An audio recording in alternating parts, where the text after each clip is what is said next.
El Perú, para quien no sabe, es uno de los más importantes, no el más importante, es el más importante legado que existe en la humanidad. Aquí vamos a tener la oportunidad de ver 70 piezas escogidas específicamente por sus calidades. Bienvenidos a esta subasta. Dentro de ese grupo de piezas que nosotros estamos trayendo a la subasta, por ejemplo, tenemos una pieza, yo diría, muy importante, que es este nudo de Jorge Eduardo Eyelson.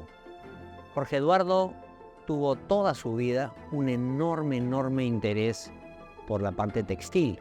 No solamente por el nudo, porque el nudo ha sido una de las cosas, yo diría, fundamentales para él. Todo lo que anuda, digamos, conceptualmente, digamos, un nudo.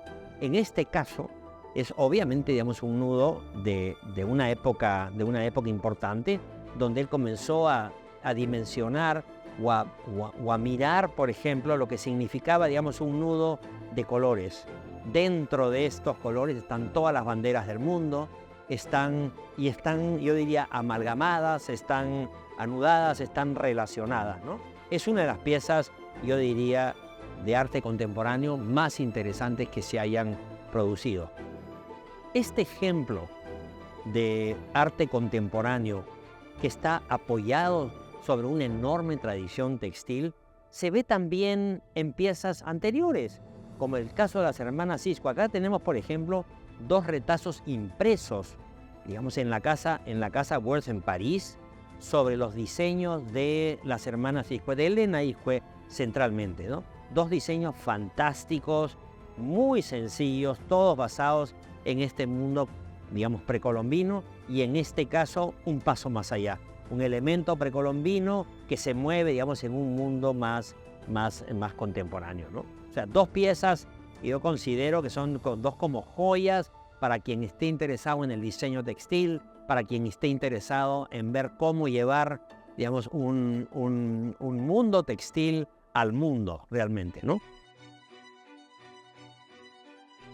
Otra de las cosas que me gusta de esta subasta es la selección de cestería. A mí me parece, siempre he considerado que la cestería peruana es una de las mejores cesterías del mundo. Tenemos, por ejemplo, esta xicra de Tupicocha.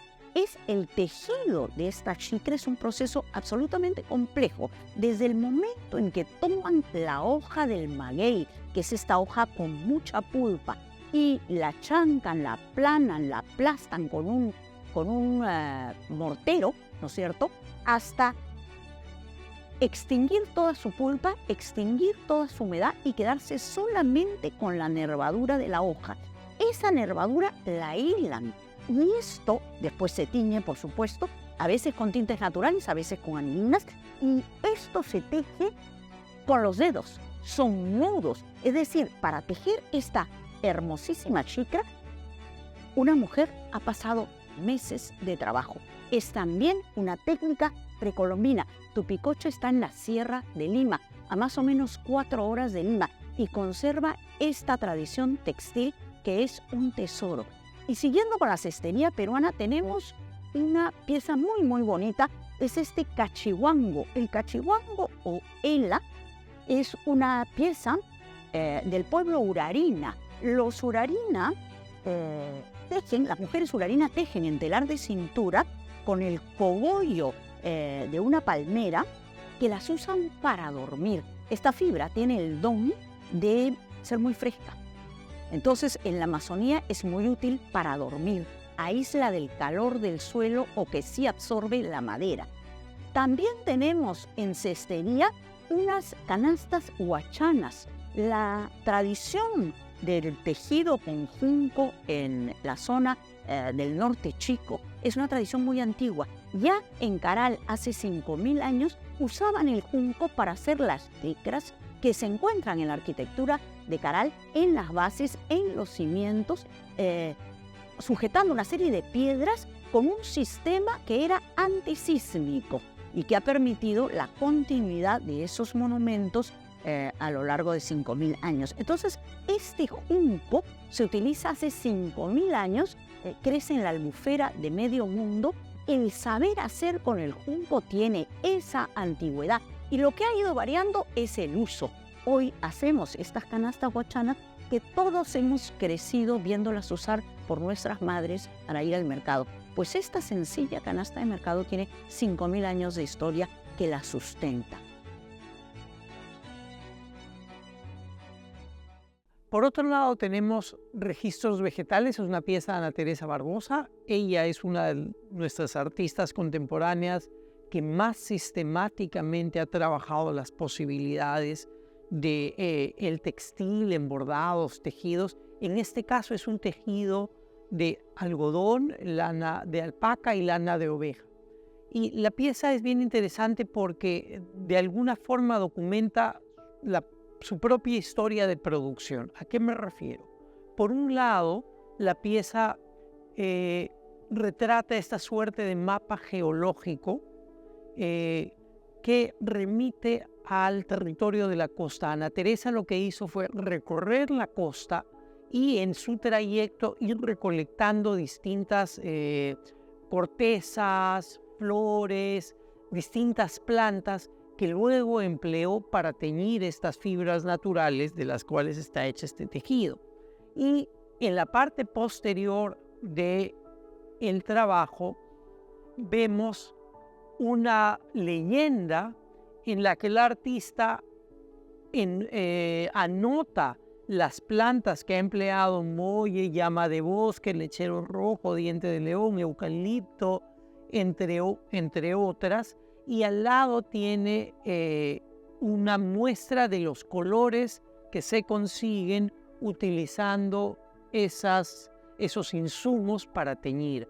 Y además hay este bordado que atraviesa ambas caras y que sigue el trayecto que Ana Teresa siguió en este deambular recolectando los materiales de este mismo tejido, ¿no? Entonces eso me parece sumamente interesante porque tiene un poco de este trabajo de investigación y de laboratorio, pero a la vez habla de su proceso de recolección y además un registro del lugar vía este mapa geológico hecho aprovechando esos distintos matices que dan plantas, estas cortezas, estas flores, en una configuración sumamente interesante, en donde está explotando sobre todo, además de la gama tonal, la textura de estas fibras.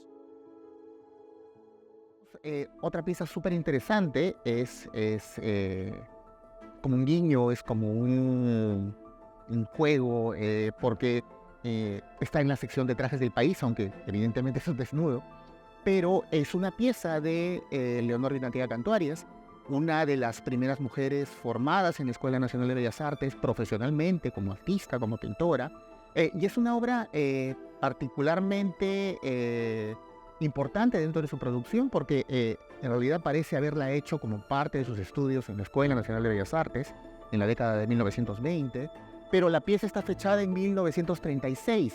Ella tenía este trabajo, es un desnudo académico, formativo, y años después decidió convertirlo en una pieza más sólida, más a su gusto, y le dio un carácter muy interesante, un carácter decididamente local al transformar las telas simples que antes tenía la pintura por representaciones de textiles andinos. Y esta es la otra pieza importante, quizá la más vistosa en términos de tamaño, de intensidad cromática del grupo de pinturas. Es una pieza tardía de Alejandro González Trujillo, Apurímac, y es la representación de un grupo de lavanderas lavando en el río. Es una pieza tardía porque debe haber sido hecha probablemente hacia la década de 1970, cuando Apurímac vuelve era una persona que tenía una trayectoria muy larga, pero vuelve a generar un interés particular en la escena artística local dentro de la corriente nacionalista que imperaba en aquella década. Bueno, los invito a participar en la subasta. Este evento es sumamente importante para poder sostener el financiamiento del Museo de Arte de Lima, que es una institución que está comprometida con la salvaguarda del patrimonio cultural del Perú. Gracias.